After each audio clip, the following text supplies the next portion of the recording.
Dr. Chynn, I am so glad that you could join me today for this podcast. Glad to be here, Konstantin. I really appreciate it. For those who don't know, Dr. Chynn has spent the majority of his life working towards innovating and pioneering the non-cutting laser vision correction. Yeah, LASEK, not LASIK. Yes. Is that something that you coined? Yeah, to tell you the truth, it's really epi-LASEK, pneumo-LASIK, versions of LASEK. It used to be called epi-LASIK, but it's really more like a LASIK than LASIK. So, yes, that is one of my claims to fame. Is the national nomenclature now has to do with LASIK. It's the non-cutting version of LASIK that's safer. It doesn't involve cutting, so it's better for people with martial arts, kind of contact sports. It's a little bit unsafe if you're a boxer doing the LASIK. And then also the recovery takes longer, but it's safer. That's basically the difference between the LASIK. You could also treat thin corneas that you can't treat with LASIK. So that's LASIK in a nutshell. And I guess I lasered you, what is it, 7 or 8, 9 years ago, Konstantin? 2017, yeah. I spent most of my life wearing glasses, and when I was doing photography and video, it was just such a pain. I thought that I couldn't with the glasses, you can't get the eye point onto the camera, you know? You have, well, no, it just hits against the camera, and it Yeah. would just fog up. I can't really see too well through the glasses. They make some high eye point cameras where you could be like a quarter of inch off of it and still be okay, but not all over that. Well, way. they put the refraction there. They Yeah. put the diopter into the Yeah, something lens like of that. the camera. Yeah. Like you have like a little knob that you could adjust. But even with that, it was just such a pain. Because then once you put the camera down, you can't see. Oh, that's true. Yeah. So, no, because I used to do a lot of photography too. So, and then I had my own little funny show about laser vision correction on MNN like 20 years ago. So Yeah, which you did a couple times a week for years. that was a couple of years. Yeah. Yeah, so that's very impressive. Yeah, so when I was, younger, I used to, back in high school even, I wanted to get laser vision correction just to get rid of it. And I thought I was too young. It was invented in the United States, but the older procedure, the RK was kind of big in Russia, where you're from, you know. Where you cut the cornea with these little diamond knives. That's originally invented in Russia. So tell me a little bit about that. What made you want to, spend your life fixing people's eyes? Well, I don't know. I wanted to be a doctor. My parents are immigrants from China. A lot of doctors in the family. My father's a doctor, aunt's a doctor, third generation eye surgeon because my grandfather's an eye surgeon. My uncle's an eye surgeon at Harvard where I trained. So, there's a lot of pressure on immigrant kids to go into medicine or one of these professions that your parents think is safe and also prestigious. So I really wanted to be a doctor. And then just in medical school, I decided to do eye surgery because I like surgery and I like the microsurgery aspect of it. And also the results are very quick. So laser vision correction just takes seconds really, and you could change someone's life. So, overall I'm happy with my profession. Although I thought I'd be doing something else by now because now I've done like 30,000 procedures in 30 years. So actually I'm in contract to sell my practice and maybe do something else. Which is relatively low because you don't buy your procedures like some other doctors. Yeah, we own our own laser. There's about 5 doctors in New York City that own their own laser, the high volume surgeons. Does it bother you that laser vision correction is considered a cosmetic procedure? It bothers me. It's kind of cosmetic for most people because you just don't wear glasses or contacts. It's like functional. I would say 10% of our patients is not exactly cosmetic because they might have nystagmus, which is their eye jiggling around, cross-eyed, lazy eye, or amblyopia. They have some condition that needs to be fixed. So yeah, 10% of our patients is not cosmetic. And then get the patients who have extreme prescriptions, like we did someone last week, -10. That's really bad. It's 3 times legally blind. So the people in the audience understand that if you're past like -3 in contacts, you're legally blind, which means you can't see the big E. So for the people who are extreme prescriptions, we set them up from the laser and sometimes they cry. So I'm not going to say that's exactly cosmetic. I would say it's, functionally cosmetic or something like that. Well, that's kind of Yeah, that's kind of different than, say, for example, nose job, because It's like a nose job if you also did it because you can't breathe, right? right, So but then it's you not know, cosmetic. yeah, you're right. It's So like, after I got my LASEK, I had this epiphany that walking around with glasses is almost the same thing as walking around with crutches. it's a handicap that It is a handicap, people get used to it, so they don't think of it as a handicap. which is you know? crazy. Yeah, it is a handicap.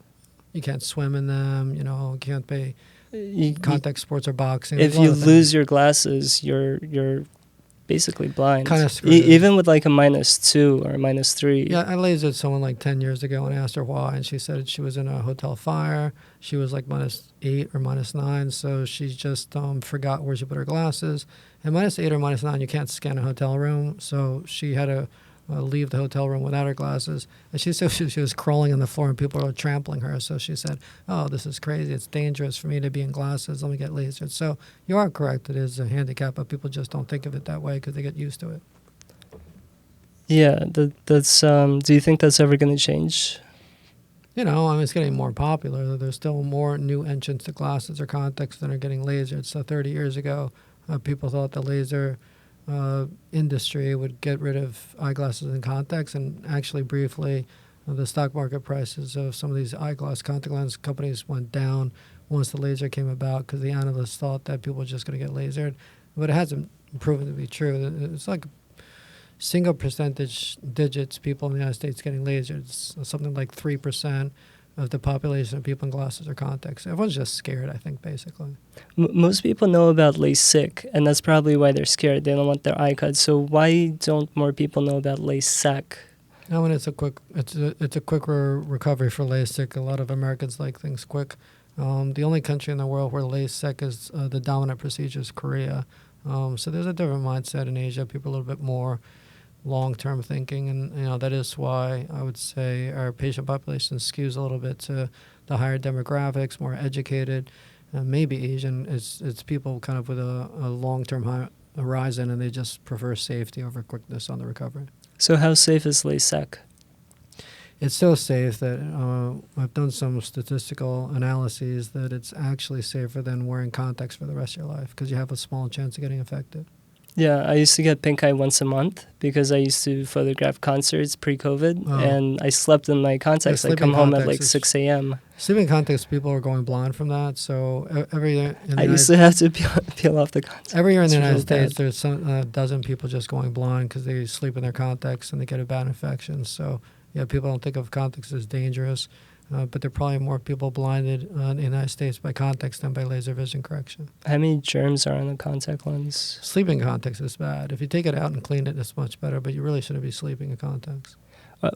So when you first started, I guess you were at Harvard doing your residency at Harvard. That's your introduction to laser vision correction. That was Actually, at Columbia 1997. Medical School, Columbia Med in like the early 90s, that's when the laser vision correction was invented, late 80s or early 90s. So the two doctors who invented laser vision correction in the world, they were the two Columbia doctors. It was Francis Lesperance and Stephen Trickell. So they're the ones who invented the whole industry.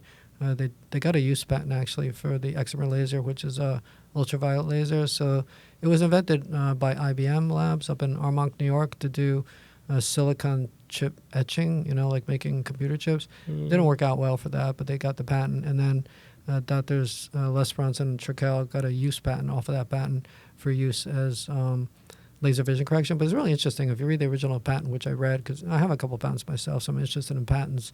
Most of the patent talks about other ophthalmic uses of the laser, like cutting incisions for cataracts and things like that. It's really just one sentence at the end of the patent, and one of the claims is like it may also be used for correcting prescriptions. So that spawned the whole industry. It's really interesting.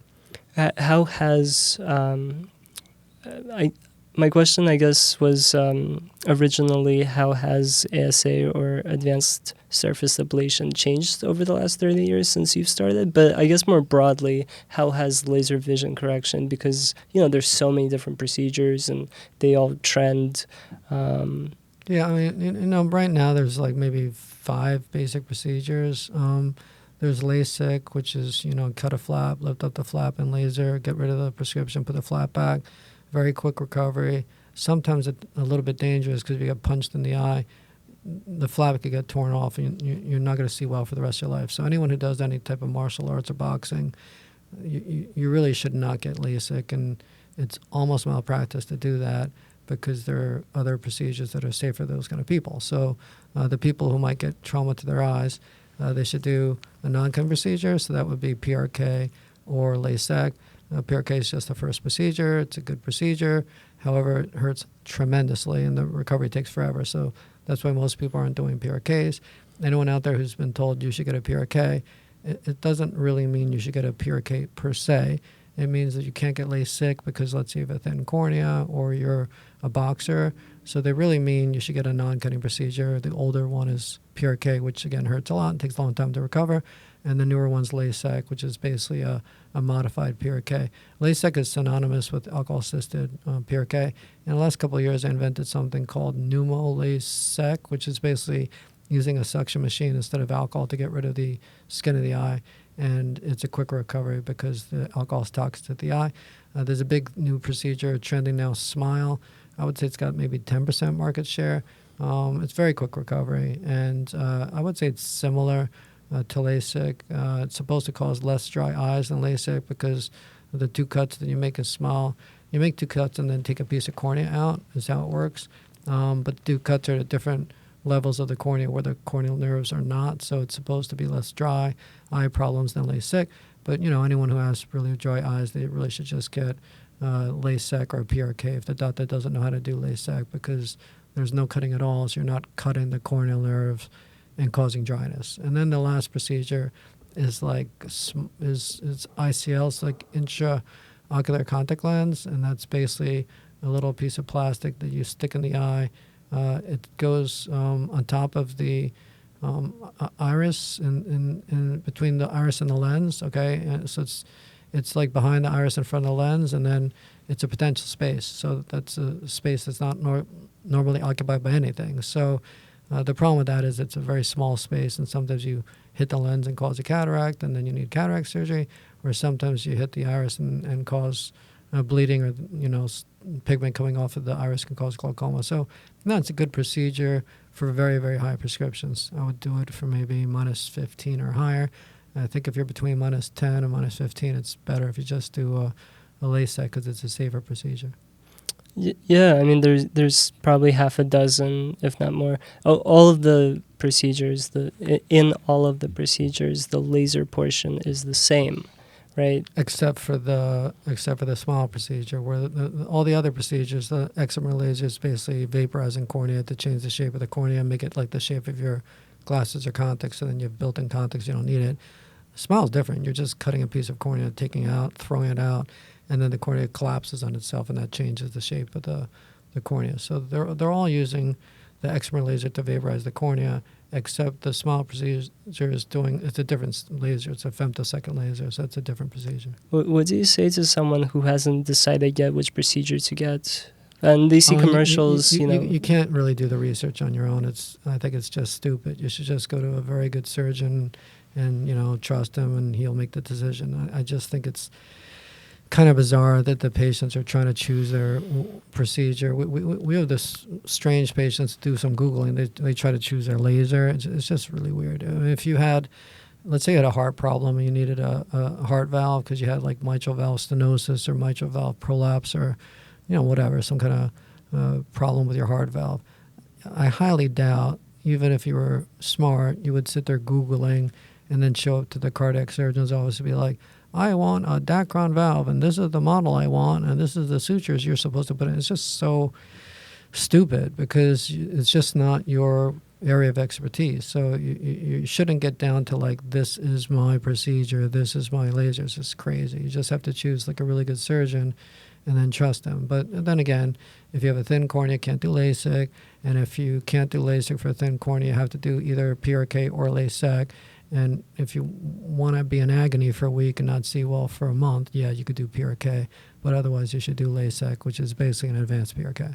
Yeah, when I was, when I was, shopping around for my laser vision correction, I think I was like 25, 26. I came to Park Avenue LASEK, before I started working there. Yeah. I was a patient, and that's one of the things that really impressed me was how much experience you had, the fact that you pioneered this procedure, and that really put confidence in me because I was picking the surgeon. Well, look, you're also really intellectual and very smart, so I explain things like in more detail than any other surgeon in New York, I've been told. So for someone like you, that'll speak to you and you'll feel confident because the surgeon's educating you, and you obviously have this love for learning, Constantine. That's why you're thinking of going to graduate school, getting your PhD, but not everyone's like that. So I do tend to, everyone's got a type, and even physicians have a type of the kind of patient they mesh well with. So I tend to do better with the patients who are a little bit more intellectual, do a little bit more research, a little bit more careful, and don't just come into the office and be like, how cheap can I do it and how quickly can I do it? Because that's kind of not me, So. There's a lot of people who just look at the price. How does that make you feel? I would say most surgeons, kind of would feel insulted. It's really just because the average patient who doesn't do a lot of research or think about it much, they just think we're stepping on a pedal, right? So obviously, if it's so generic that you're just stepping on the pedal and the laser's doing all the work, you could just, go to any idiot and just do the cheapest one. So in all fairness, it's really our fault because when laser vision correction came out like 30 years ago to 20 years ago and everyone's scared, the companies or the surgeons decided to market it like it's infallible because the doctor's not really doing that much. It's all automated and you're just stepping on a pedal. You see what I'm saying? So that's why this whole stepping on a pedal thing came out. And then it's like you used to be able to go to a Walmart or something and get like a 30-minute LASIK. Is that true? No, there was never anything like that. There have been some cheap centers, and most of them have gone bankrupt because the outcomes aren't that good. And eventually the patient's going to figure you're not just stepping on a pedal. But the laser is an instrument, just like any instrument. Like these days, if my father was a neuroradiologist, so he was helping guide neurosurgeons doing their surgery. So nowadays they have stereotactic neurosurgery with robots and. The surgeons sometimes on the more delicate procedures not in there with a scalpel. It's like a little joystick and you have a little robot doing it. So I guess you could say, oh, it's no longer the surgeon. But it's just not true because any surgeon in any specialty would tell you most of their value doesn't come from the technical surgery because, you could just teach a coordinated high school kid to do that. It's really patient selection, who to not do the surgery on, dealing with the complications, because an okay surgeon can deal with most things, but a great surgeon not only has a lower complication rate, but can deal with the complications that any surgeon's invariably going to get if they do high volumes and then fix it. So, yeah, if you really, really think about it, only an idiot's going to choose the cheapest surgeon. And the cheapest surgeon is the cheapest because they can't charge more. This is really how you have to think about it and understand. Because let's say I went to some shitty medical school and not in this country, and I don't have any type of credentials whatsoever that is going to impress anybody. How am I going to compete for these patients? How am I going to get the patients? There's only one way, right? I'm going to have to just be cheaper, right? So that's the only way. And paradoxically, or alternatively, let's pretend that you went to Columbia Medical School and you went to Harvard and you were on CNN and you went to Mensa. Would you just choose to set your prices at the bottom?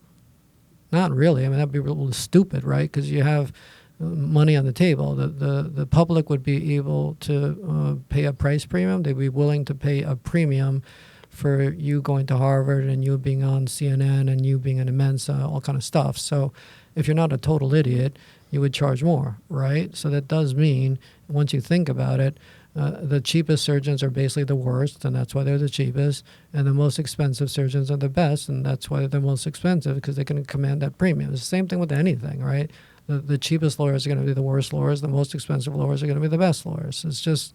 It's like the marketplace deciding what people are worth. So we are one of the most expensive centers in New York, but that's with the base price, and we're the only center that takes medical insurance. So if you have decent medical insurance, we can kind of get to the price of a normal cutting center. But then you get the non-cutting procedure, and then I guess you get me, who went to Harvard. So Yeah, and then you could also finance it through care credits. yeah, we have financing and stuff like that. If you can pay for disposable contacts, you can pay for the laser, because the disposable contacts like $1 each. It's $2 a day.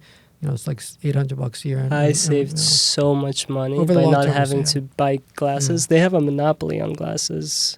If you do the financing, it's affordable. You really shouldn't say, "Oh, I'm going to pay $5,000 in financing," because you would spend that money on the glasses, contacts, and solutions anyway.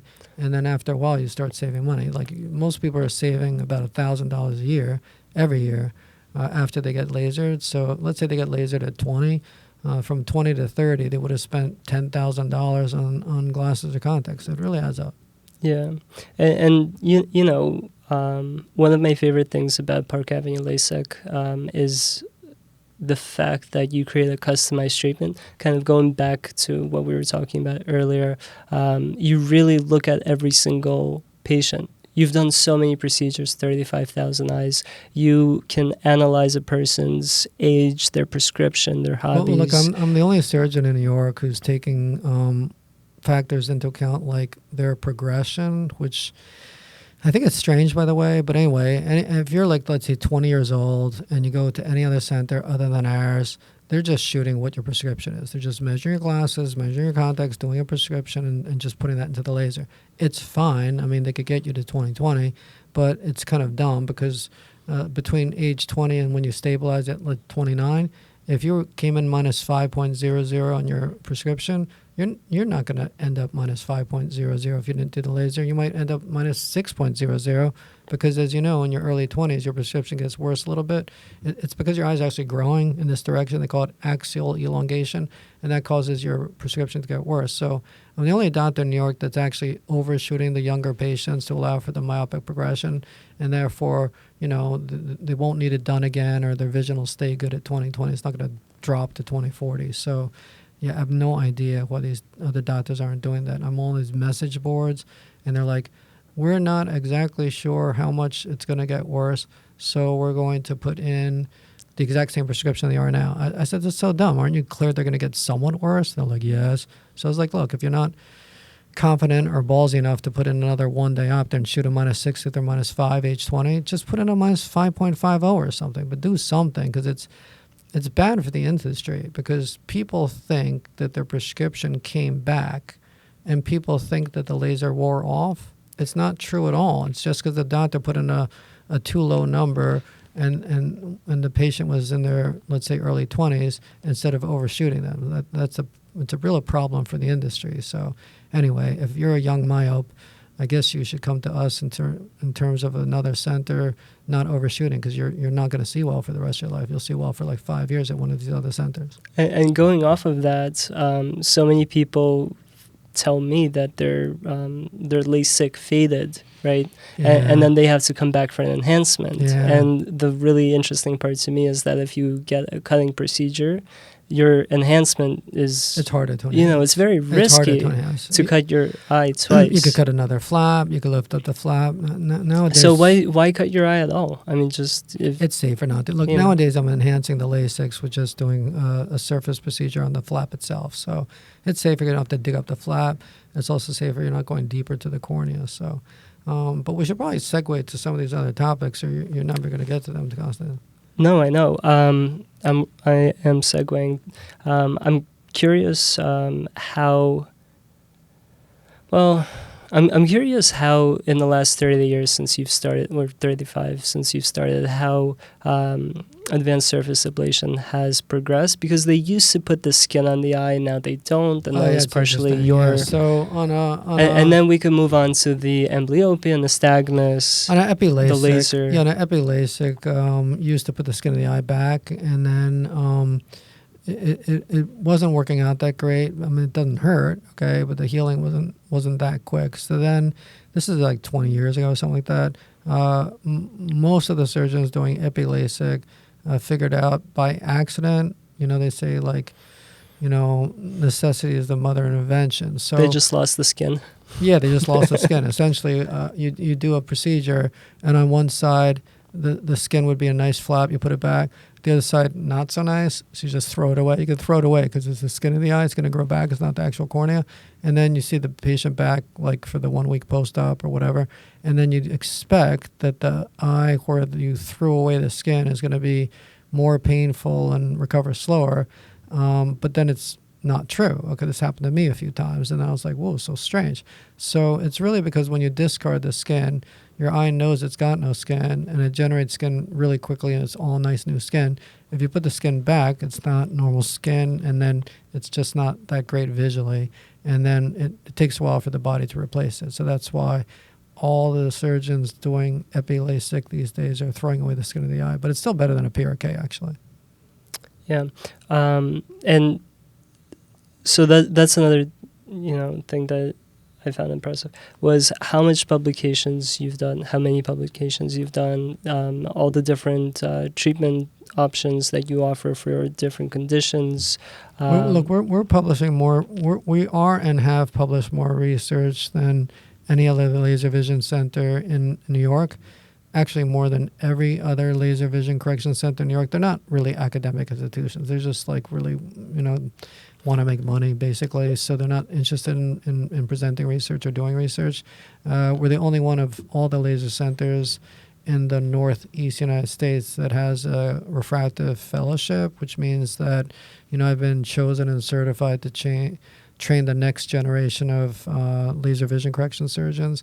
And we've had probably 30 different eye surgeons from 20 different countries spend a year with us to learn about laser vision correction. So, it's impressive. I think it's good for the patients because they get the latest and cutting edge technology. I mean, it's great for the world. You have the only private clinic is it New York City or the tri-state area or the country where you have a fellowship program in the clinic. Yeah, everywhere else is just a hospital. Yeah, there's about 35 cornea fellowships in the country. Let's say 35, and 30 of them are with big academic centers like Columbia, NYU, and 5 are in private practice. So it's a big honor in the field to have your own fellowship. I don't know if the patients necessarily care, but it is some type of stamp of approval that I cared. Yeah, you're more academic, Constantine. It's the same thing when we did a little tour and we have some of the publications on the wall. I keep trying to tell the staff, don't tell everybody about publications. Most people don't care. If someone's got a PhD, if someone does research, if someone's very academic, then you could show the publications. But I wouldn't do it with everybody because the average person just doesn't care. Yeah, it's kind of like the cherry on top. We have, I've been working at Park Avenue LASEK for maybe 7 years on and off, and having so many doctors come and interview for the opportunity to train under you it is just, it adds to the credentials. So I think that's awesome. But so how has ASA changed in the last 30 years other than... Well, we went from alcohol to doing this thing without the alcohol. So alcohol-assisted PRK is synonymous with LASEK, and that was invented at Harvard when I was there by myself, Jonathan Talamo, Juan Carlos Sabat. And then after maybe 10 years, somebody came up with epi-LASIK, which is basically using a blunt blade to skid across the cornea and take off the skin of the eye without going into the cornea and causing a flap. I did that for a good 10 years. Good procedure. That's the thing we talk about, putting the skin back or not. But sometimes the separator goes into the cornea, which isn't the best because you're trying to make it non-cutting. And then sometimes we would switch from the metal blades to plastic separators. So it's too dull to go into the cornea to be safer. But then sometimes now it's so dull it's not taking off the skin of the eye. So then the next thing was about 5 years ago, I invented pneumo LASEK, which is using a suction device to help take the skin of the eye off. And it's safer than the separator because it can't go into the cornea and cause a cut. And it's a quick recovery than the alcohol because sometimes the alcohol leaks a little bit and it kills the epithelium and then it grows back slower. So our latest best procedure now is pneumo LASEK, and we're the only one in the country doing that because I invented the procedure.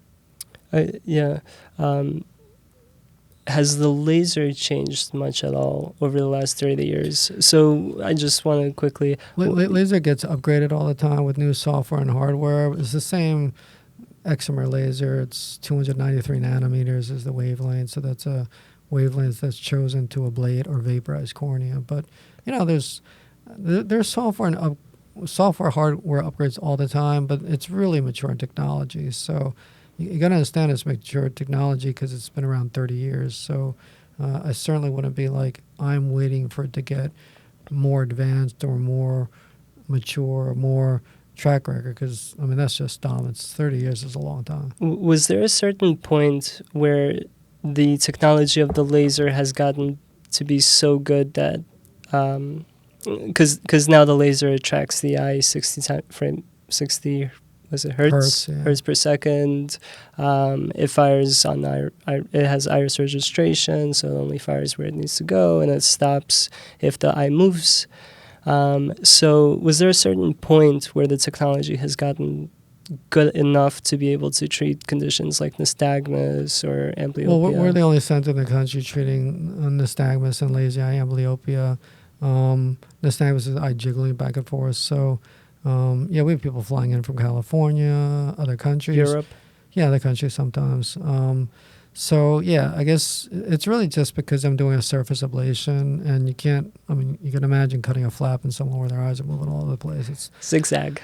Not so safe, yeah. So that's probably why I'm the only doctor in the country routinely treating nystagmus patients, is I'm the number one non-cutting surface ablation doctor in the country. So that's probably why.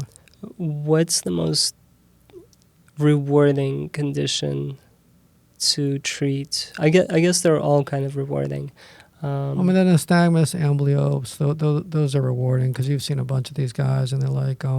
I've seen people cry after the procedure with nystagmus, amblyopia, extreme prescription, someone with a +8. These are people who are like, I've seen 10 different doctors in 20 years, and everyone said I lost hope, and then I found Dr. Chynn. It's those crazy. Are the ones. The ones that cry are obviously the best ones because, it's nice to change someone's life. For me, the most rewarding have been the corneal tattoo ones. Oh, those are also interesting. Because that is so personal to their identity, and that's why we have so many people calling about the vein cautery, because it hurts their self-esteem. These are again cosmetic-y procedures. But anyway, I'm the only doctor in the country doing corneal tattoo. I learned it from Doyle Stolting, who I did my fellowship with at Emory, and he was past president of ASCRS, which is like the number one organization for eye surgeons for cataract and refractive in the world. So yeah, very, very, very prominent doctor. So he taught me how to do the corneal tattoo. I'm the only guy in the country doing it. It's for people with like really bad scars and they have a white eye and they can't wear a cosmetic lens or shell. And then I really tattooing a picture of an eyeball on the eye so it's not white, and it can be life transforming. Like we did this guy, he was like a security guard at Madison Square Garden for like the Knicks and Rangers, and very nice big black eye. And then I did it right before Thanksgiving, like around I think Halloween time. And then he said he wanted to surprise his mom, who's down in South Carolina or something like that. That's so sweet. Yeah, so he's like, so he didn't tell her, and then he just goes home to visit his mom at Thanksgiving. He's an adult. He's not a kid. He's like a 40-year-old adult guy. But he walks up the driveway to see his mom. Doesn't tell her. Doesn't warn her that he got his eye tattooed. And then she starts crying when she sees him, and he says, "Hey, Mom, are you so happy that my eye looks nice and normal now?" And she's like, "No, that's not it, son. I'm crying because you had your head held up high when you're walking up the driveway, and ever since you were a kid at age 10 and some kid threw a rock and hit your eye and made it all blind and white, you've always kind of been down and have your head down and your baseball cap down, and I think you just got used to doing that because you got tired of people staring at your eye and kids making fun of you. So this is the first time since you were 10 years old and now you're 40 that you had your head held high and proud." So it was a very touching story, and I almost cried when he said that. So. I'm about to start crying now. Yeah, it's mind-boggling. Oh my goodness. It's mind-boggling. So yes, I guess you say it's cosmetic, but clearly transformative as well. No, absolutely. What would you tell someone who's too nervous or too shy to schedule a consultation? I mean, it's free anyway. It's just a consultation. It's like you got to think of it as an educational or informational session. So, yeah, I say many people are interested in laser vision correction and they won't take the first step. So that's why on our little forum, I'm asking the staff to actually congratulate people who come in just for coming in, because it is a good first step and it's an essential first step. And they should be congratulated, because most people are just scared and nervous. And when they come in, they can watch a procedure, talk to happy patients. And, even if they're not proceeding, we could still update their glasses or contacts and stuff like that. So, yeah, you definitely shouldn't hesitate to come in. Yeah, and you make it very easy for people to schedule that consultation with a form on the website. They could do it online. They could call. They could also do remote. Some people are busy, so we can do remote consultations too by Zoom video or WhatsApp video or FaceTime video, whatever. Remote consultations. Yeah. You don't even have to leave the house. What do you think your biggest accomplishment has been in your career? I would say definitely to make the surface ablation a little bit more prominent and well known for the subset of patients who can't do LASIK, like thin corneas, high prescriptions, and also these guys with like nystagmus and stuff like that. So, it's definitely my claim to fame. I was in Copenhagen like 5 years ago for meeting for this is ESCRS, European Society of Cataract Refractive Surgeons, and I was just giving like a little talk, but they have a big lecture hall and a big vendor hall where they have like 100 vendors. It's a big cavernous warehouse, like a football stadium. So I remember I was just walking along, and some German ophthalmologist says, "Hey, can I take a selfie with you?" And I'm like, "Yeah, I guess so." So he's taking a selfie, right? And then afterwards, I'm like, why would you want to take a selfie with me? And I thought it was some bullshit, like he saw me on Millionaire Matchmaker, Howard Stern or something like that. But he's like, "Aren't you Dr. Chynn from New York?" I'm like, "Yeah."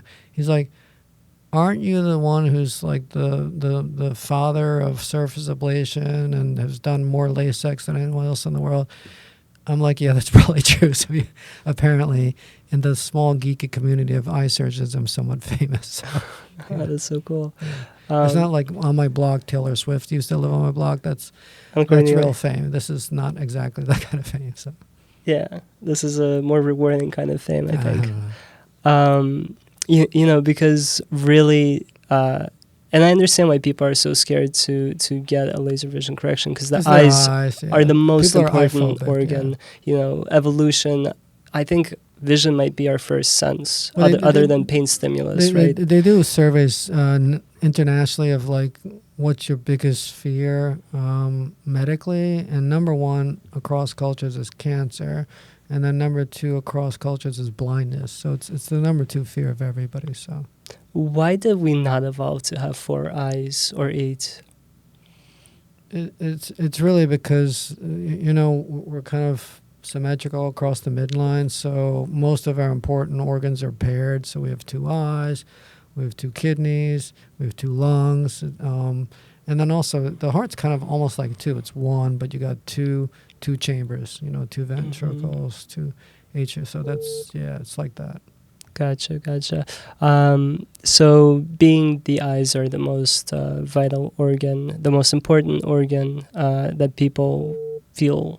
Any twitch of the wrist could lead to complications. Do you do anything, or how did you get to be such a I try not to drink hand? coffee on the day of surgery. There are a lot of eye surgeons, neurosurgeons. They're not drinking coffee on the day of surgery because it makes you jitter a little.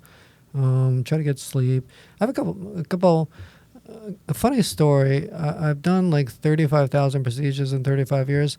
I've had 3 patients, like about 1 a decade, accidentally run into me at like a bar the day before surgery, and I don't drink much at all. I'll have like a beer. The last time I got drunk was 3 years ago at an all-inclusive resort in the Dominican Republic, and some Russian guy challenged me to drink a drinking contest. And you lost. No, I won, because he was like 200-pound alcoholic. But I'm kind of savvy on betting. I used to be a bookie in high school. So I just set the odds, right? So I was like, well, I don't drink, and I'm 125 pounds. You're 250 pounds. You're And twice he's as already heavy, drunk. and he's an alcoholic. So I said, why don't we do this? We'll just go 3-1. So every one of my drinks, you got to drink 3 drinks. And again, he's 250 pounds. I'm 125 pounds. He's an alcoholic. I don't drink. He's Russian. I'm Asian. So he took the bet, and I put him on the table because I had like 6 shots in an hour, and he had 18, and he threw up and passed out. So I won. Yeah. So So What was it, vodka?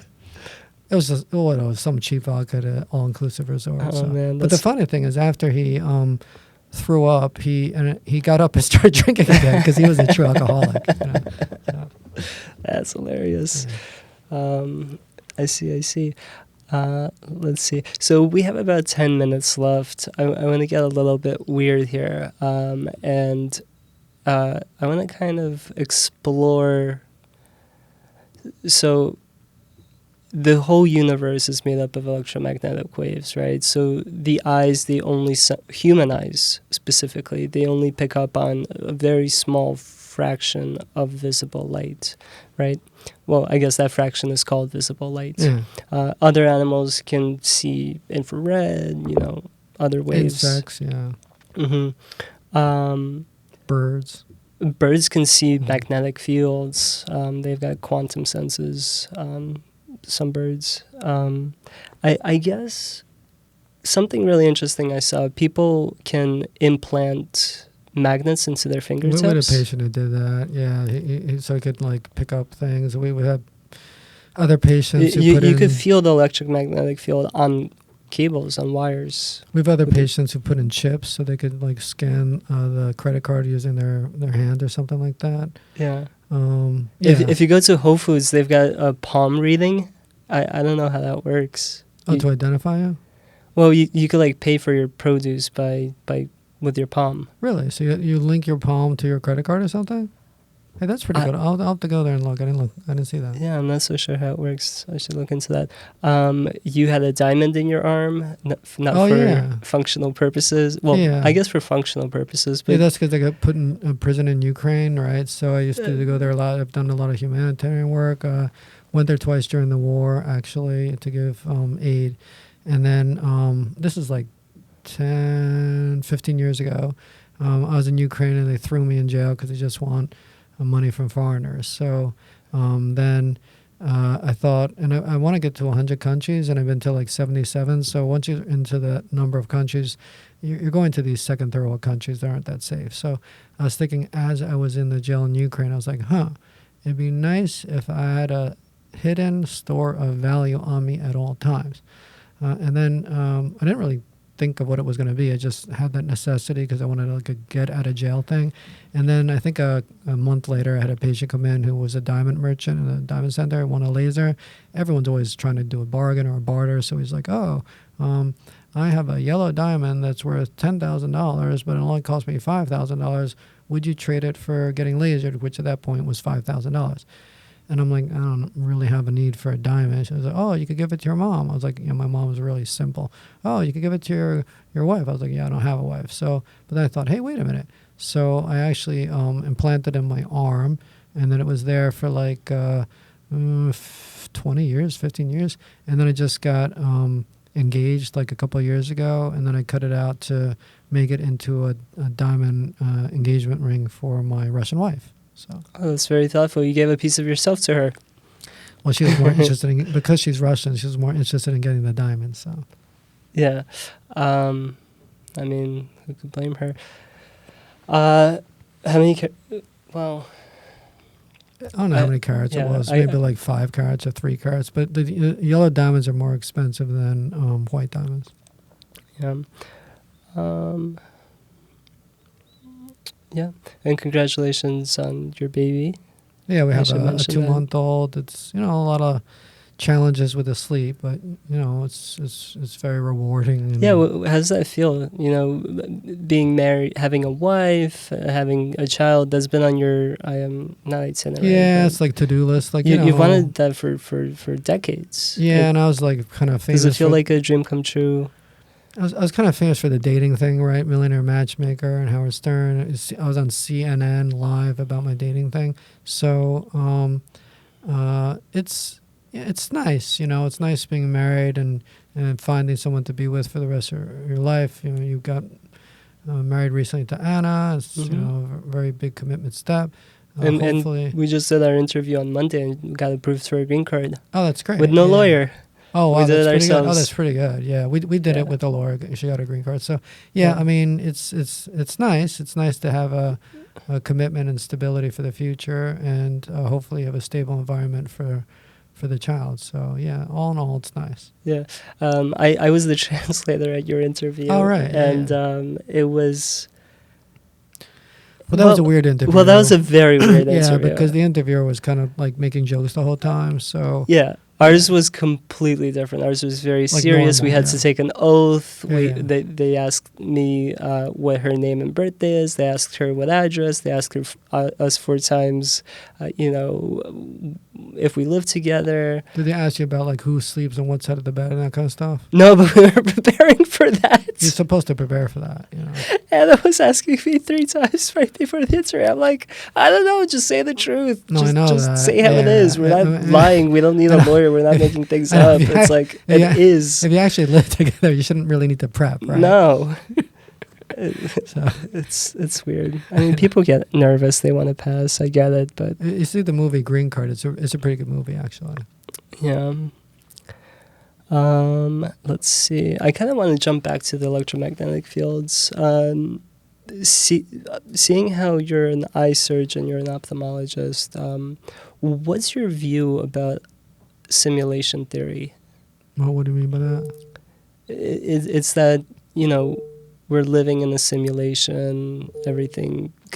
I think... You're talking about the whole Matrix kind of thing? Yeah, because everything is electromagnetic waves, right? But it's not a simulation, you know what I'm saying? It's like, if you're a physicist, you might say there's some actual alternate universes and stuff like that. But just saying there's an alternate universe doesn't mean this is a fake universe, you know? You wanted to talk about like the humanitarian stuff and 911 and all that kind of stuff. Yeah, tell me a little bit more about Ukraine. I guess, so with 9/11, that one is very interesting too. Yeah, I was the first and only doctor ground zero 9/11 and set up the first triage center, emergency room, morgue. It's really because I was at 9/11 ground zero the first time before. It was the second time, by the way. So most people don't know that when the terrorists drove the planes into the towers, that was the second terrorist attack, right? So almost 10 years before, there was a truck bomb. Tried to do the same thing with a truck bomb. Didn't bring down the towers, but it injured a bunch of people. I was an intern back then. That was like 1990. Yeah, I think 1992. And that's when I was an intern at St. Vincent's, which was the nearest trauma center. So all the victims went there. They called all the interns and residents in. I was on duty. I couldn't leave the hospital. But it took like 4 hours for the first victim to come. There's a lot of delay. So when I saw the planes hit the Twin Towers, I was like, oh, why don't I just go down there instead of waiting in the hospital? It's going to be more efficient. But I didn't realize exactly that they were going to come down, you know what I'm saying? So then I go down there, and I try to get a cab. They couldn't go there because they would not take me there. It's like the guy's not. It's like, oh, there's no amount of money to pay me to go down there. Everyone's screaming and running that opposite direction. So then they closed all the subways, right? No public transportation. So I rollerbladed down there, and then eventually I had to take off the rollerblades because it was all ankle deep and knee deep in debris. Because eventually, I guess, the tower went down and all the papers came out. But you don't know that. It was really weird. You could be in like a different city on television, and the towers came down, and right there you don't know they came down because it was so dusty and so dark. It was like night. You couldn't see anything. So I remember I was walking around down there for 15, 20 minutes with a bunch of other people, like a nurse, an EMT guy, some construction guys trying to help out and figure out what's going on. And then eventually one of the people I was with said, hey, I think that's the tower. And they kind of pointed to it's only like maybe 2-3 stories of rubble, maybe 5 stories maximum. And we're like, nah, that can't be the tower. The thing was 100 stories high. It was like 2 stories high. And we keep going around in circles. And finally we're like, oh my God, that's probably one of the towers. So yeah, so I almost died because if I gotten there like 10 minutes early, I would have been dead. And the reason I got there 10 minutes late is I had to walk my dog, okay? So I had a dog at the time. Hershey was a corgi, so I had to walk him and feed him and da-da-da. So afterwards, my mom was really spoiling the dog because she knew that if it weren't for Hershey, I would have been dead. So, yeah. But then I've always done the humanitarian stuff. So then I went to Ukraine like a dozen times for helping out before the Russian invasion. And then afterwards, I went in a couple times right after the war to deliver aid. So I guess one of the reasons I married a Russian woman is I had spent a lot of time in Eastern Europe, Russian, Ukraine, and Poland doing different things like that. Do you feel the impact of having saved lives? I mean, on ground zero, I didn't save any lives because unfortunately everybody died, right? So we're looking for live people, but but you were washing people's eyes. Oh yeah, it wouldn't save. It wouldn't save lives, and we're helping the rescue workers basically. Yeah, I don't mean specifically about 9/11. 9/11 has a very unfortunately, I mean, it's a huge tragedy what happened, and unfortunately, because of all the government conspiracies, it has. Well, I mean, diluted the tragedy. Anyone who thinks that was a conspiracy is an idiot, right? Because if you're down there, it's like... No, I mean, it obviously happened, but whether no, it was orchestrated... some people actually think it didn't happen. Well, some people... No, obviously it happened. I guess some people think the Earth is flat, too. No, I know that, but let's take away the idiots. Who would orchestrate... I don't understand. Who would orchestrate 9/11? Bush. That's what the conspiracy is. Like for the purpose of invading... another country? Yes, to overthrow Saddam Hussein. He doesn't need that excuse. He could just look at build central banking. That's crazy. Get the oil. They didn't get the oil. We didn't get any oil, right? I mean, we went there on a notion of weapons of mass destruction. Yeah, that was all stupid and fake. But I'm just saying. For what purpose? If that's what the conspiracy is. Look, if reality was we did get the oil, I guess you could say. There's a conspiracy on how we got the oil, but we didn't get any oil. It's not like we actually got any oil, right? So it makes no sense because what we did overthrow Saddam Hussein. Yeah, but what would you do? You take 2 planes, you drive them in. I mean, it was 4 planes. Yeah, the Pentagon, one in the middle. Yeah, one in the middle of nowhere, right? Yeah. So 4 like planes. Pennsylvania or something. Four Pennsylvania. So it's so stupid because there's much easier ways to do it. Right? Let's say I wanted to have that kind of reason to invade. I could just hire some person, and he could take a bomb, drive it up to the White House, detonate it, kill a dozen people, say he was from Iraq, and I'll just invade Iraq. I don't need to take 4 jetliners. No, I know, but I think this is now personally what I think is that Bush knew about the oncoming attack, and they did not stop it. No, look in order to retaliate afterwards. I think that might be possible. Look at all these things Trump's doing. Okay, the U.S. president has inordinate power. They don't really need all these excuses. They could do a lot of stuff. You know what I'm saying? So it's not like he needs to take 4 jetliners and put them all over the place. Not when you're dealing with Bush. Just to invade Iraq. He could just invaded Iraq. I guess. Yeah. Yeah. So unfortunately, the tragedy of 9/11 has been diluted, but it is very, very tragic what happened, and people are still suffering from it, from all the asbestos exposure, and I got a little asthma from it. Look, the whole Ukraine thing is crazy. It's like Masha's from Russia, and she was kind of brainwashed by Putin when she was there, and because of state media, because they have limited internet, they don't over all know the any media. better. Exactly. Yeah, so they took over all the media. They got rid of the free press. They're suppressing the internet so they can propagandize the people. So so before she came here, she was like, it's hard to know who's at fault. Maybe Ukraine invaded Russia. Maybe Russia was defending itself. Now it's clearly like, Putin really just invaded the country. Putin's a jerk. he's doing it because he wants to resurrect the Russian Empire, and he says the dissolving of the Soviet Union is one of the most tragic things in history. I mean, That's so funny because you might say that if you're Russian. I don't think you're saying that if you're part of the Baltic states. No, freedom or whatever. My grandma, who passed away, I don't know, 5 years ago or so. She was 96 years old. So, and she was friends with my great grandparents and my great grandparents, right? So, and she always told me the worst thing that happened to Russia. Part of your family is like royalty, right? You're kind of related to the Romanovs or something like that. Not related, but my great grandfather had a. My great-great-grandfather had a sewing factory, so they made the uniforms for the Tsar's army. Oh, interesting. So they were wealthy in Moscow. Yeah. They had 5 buildings. My great-great-great-grandfather spent 25 years in the Russian army in order to be able to purchase land, because at that time only 3 classes were able to.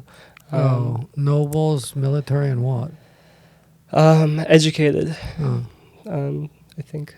So anyway, my grandma, she would always tell me that the worst thing was communism, was Lenin, that ever happened to Russia. My parents fled China, right, when the communists took over. So yeah, they're no big fans of communism. Yeah, and now Putin thinks it's a great idea. So. I mean, the war is going to end once Putin thinks it's like not going to be winnable. Unfortunately, now he's winning a little bit, so he's going to keep plugging away. So this whole thing where Trump's like, I'm going to end it in 24 hours. Oh, you have 10-week deadline. You have 3. He's such a. No, you can't negotiate with criminals. Putin is mafia, right? The only thing that would work is really high sanctions that really screw up the Russian economy. With a very high tolerance for pain. Yeah. I mean, dictators typically have a high tolerance for pain. So, I don't think any kind of sanctions or any kind of sanctions. Russians don't care about money. The Russian economies try to make itself somewhat sanction-proof. So if Putin cared about money or the economy of Russia, there wouldn't be so many poor people in Russia. I know he doesn't care. It's mostly farmers. I know it's really him and the oligarchs. That's all he cares about. Yeah, and since the war began, all the oligarchs went against him. Have died. So clearly he doesn't care about them either. No, I know. So you gotta find another language. There were a few that spoke out, by the way, and then they had to leave the country, and some of them fell out of buildings and stuff like that. So. Yeah, isn't it strange how coincidentally they're always throwing people out of buildings. It's like the way they do it, so then people know that's, they kind of want them to know they did it. Yeah. So that's our time. Dr. Emil William Chynn, thank you so much for joining me today. It was nice chatting with you, Konstantin. It's nice talking to you. Always a pleasure. A lot of times at work, we don't really have time just to chat. Thanks for inviting me. Happy to participate. You're a big part of Park Avenue LASEK. Great heart, definitely in it for the patients, not the money. And then I do consider you a good friend. You've been very nice and loyal over the years, and hopefully we continue our friendship. I like to think of it as Park Avenue LASEK chose me sometimes. Yeah, Dr. Devjik said to hire you because you were related to the Romanovs. I'm like, that's a strange reason to hire somebody. So. I love Devjik. Yeah. All right, cool. Let's wrap it up. Okay, thank you.